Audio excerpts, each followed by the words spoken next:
You saw the claim, a $1 billion weapons lab wrapped in layers of air defense and electronic warfare. So why did its shield fail in minutes? You're in the right place. We break down the defenses, the blind spots, and the one low-cost tactic that slipped past every layer. Stay with me as we map the kill chain step by step, sensors, jammers, interceptors, and show where static doctrine met adaptive precision. By the end, you'll see why concrete and radar aren't the wall you think they are, and how that changes base defense planning right now. Before we move on, I'd like to ask you a small favor. If you appreciate this content, please take a second to like this video and subscribe to the channel. Over 98% of you watch the videos without subscribing. It costs you nothing, but it makes a huge difference to us. So, did you click the subscribe button? Great. Thank you so much. Now, back to the video. They called it sealed. Layers on layers. Sensors, missiles, jammers. So why was there a gap wide enough for a shoebox drone to slip through and keep flying? Start at the edge. An outer belt of search radar sits on masts and towers, scanning in wide arcs for anything moving fast or high. These pickets feed a command node that paints a single air picture. Inside that, a ring of medium-range SAM batteries guards the approaches. Closer still, point defense guns and short-range missiles stand by to swat anything that leaks through. Over all of it, an electronic haze, broad jamming meant to drown GPS, scramble data links, and nudge navigation off course. On paper, it reads clean. But static doctrine assumes the attacker comes loud, fast, and straight, punching into the strongest part of the net. Modern attackers don't do that. They slide past, low and slow, where ground clutter hides them and the radar horizon cuts detection ranges to a sliver. Each layer struggles with a different kind of ghost. Long-range search radars have trouble with low RCS targets that fly at treetop height, the beam hits trees, buildings, and power lines, and the small echo from a plastic airframe blends into the mess. Medium-range interceptors are built to chase jets and cruise missiles. They need a stable track and a bit of altitude to work cleanly, and they waste shots when the target nicks in and out of the beam. SHORAD units, optical trackers, rapid-fire guns, short-range missiles, perform well against a few targets, but they buckle when swarmed, especially at night or in rain. The EW bubble looks strong too. One bank pumps broad-spectrum noise to blind receivers. Another tries to spoof, feeding fake coordinates, false timing, and phantom control signals. A third listens, hunting the direction of a control link to Q guns. But each tool has blind spots. Noise jamming falls off fast with distance and terrain. A ravine or a row of warehouses can shadow a drone. Spoofing fails against systems that do not need live GPS in the terminal phase. Direction finding needs a strong, steady signal, low power links, brief bursts, and pre-programmed routes deny it a clean fix. Think of the whole shield as a layered onion that rots at the seams. The rot lives at the edges, where one system hands off a track to another, where radar coverage overlaps but timing does not match, where a jammer masks the same spectrum a tracker uses to confirm a hit. Those seams are where low, small, and quiet thrives. Physics underwrites the gaps. The radar horizon limits how far you can see a low object. At ground skimming height, detection ranges shrink dramatically. Ground clutter creates false returns and forces filters to ignore small, slow blips. Small UAVs carry tiny radar cross-sections. Their echoes look like birds until they don't. And the cost curve twists the knife. One interceptor can cost a car, a house, or more, while the drone it kills might cost less than a generator. Burn enough interceptors on decoys and the magazine runs dry for the one that matters. There are plenty of cases where cheap loitering munitions slid past high-end SAMs by hugging terrain, using delayed waypoints, and arriving in trickles, not waves. Air defense fired, jammed, tracked, and still missed the quiet airframe that kept to the seam between a gun's optical field and a radar's dead ground. So, impenetrable meant tuned for speed and altitude. It meant optimized for the threat profile of yesterday: high flyers, hot engines, bold signatures.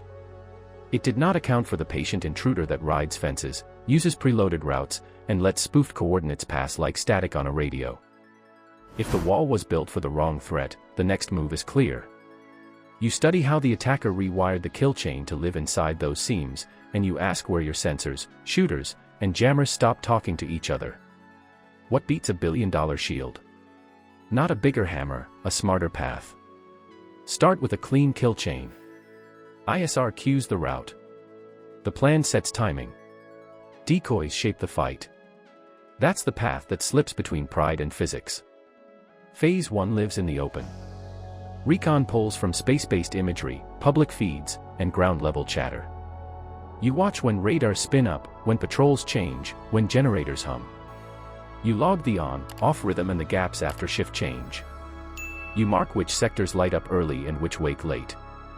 That pattern of life turns a wall into a schedule. Then routes get drawn. Phase 2 hugs the ground. The approach stays under the beam, riding tree lines, river cuts, and low roofs.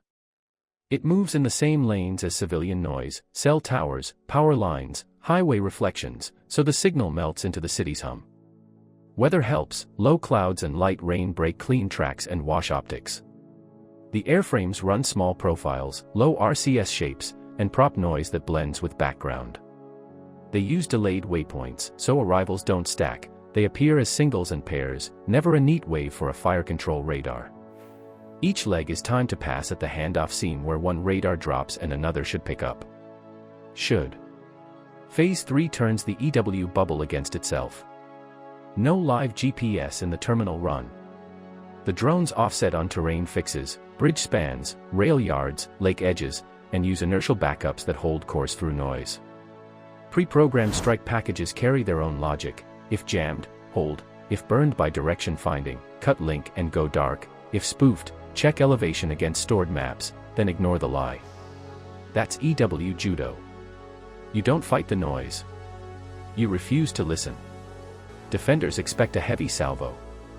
They get mixed signatures instead. A few loud decoys drag cameras and tracers up. A handful of cheap airframes glow on radar like real threats, forcing medium SAMs to spend. Meanwhile, the needles ride the seam, low, slow, quiet, past a gun crew chewing through belts on the wrong sky.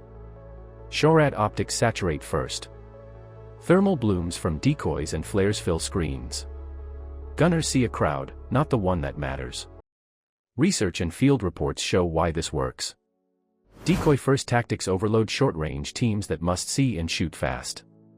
Staggered arrivals create dead air in the command net and widen the handoff gap. Cost math seals it. You trade a few budget drones for one interceptor. Burn enough of theirs and the last line runs lean just as the quiet one arrives. The shield fights as trained. Search radars paint. Medium SAMs fire. Jammers flood the band. But the system loses the thread. The quiet intruder rides the river cut, crosses under a known blind ridge, checks its stored terrain, and keeps moving. A point defense crew slews to a decoy flare. A tracking radar drops for a moment to avoid ground clutter. In that moment, the seam opens. Here's the payoff. What made Russia believe it was impenetrable? Doctrine tuned to fast, high threats. How many layers? Multiple rings, search, medium SAM, point defense, EW, but each with seam lines. What AA systems?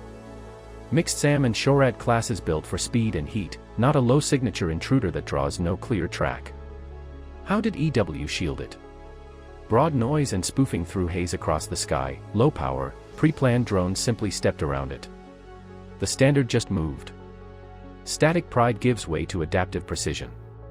The new baseline is mobile sensors, smarter fuses, and deception teams that shift by the hour. The next defense that holds will think like the attacker and keep moving even when the sky looks calm. Static layers built for yesterday's flight paths break under today's low, slow, pre-planned intruders. Strength at the center means little when the kill chain hunts the seams. Think steel plates with loose bolts, the edge is where the hit lands. So what would you do?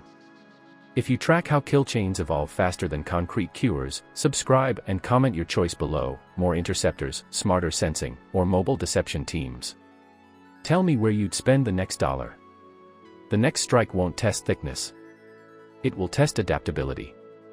Subscribe and join a community that seeks to understand the realities of modern conflict.